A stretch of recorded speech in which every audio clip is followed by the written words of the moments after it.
आपल्या दैनंदिन आयुष्यात ना आपल्याला अनेक प्रश्न असतात बघा. जिथे आपली द्विधा मनस्थिती होत असते. जसं की घर घेऊ का नको घेऊ, गाडी घेऊ का नको, मला नोकरी करायची मग ती आता करू का नको, जुना जॉब आहे तिथं खूप त्रास होतोय, मला तिथं सहनच होत नाही, मग तो जॉब आता सोडून मी दुसरा जॉब करू का, किंवा मग मला पहिलं बाळ आहे, दुसऱ्या बाळाचा चान्स आता घेऊ का नको घेऊ.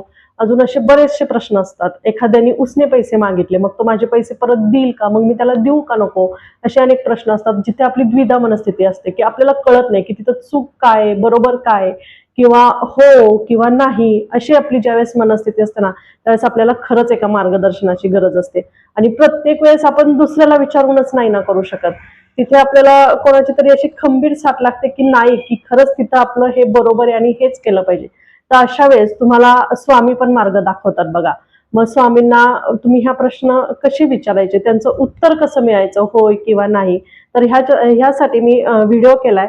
तर खाली दिलेल्या लिंकवर तुम्ही जर क्लिक केलं ना, तिथं जाऊन तुम्ही तो पूर्ण डिटेलमध्ये व्हिडिओ पहा.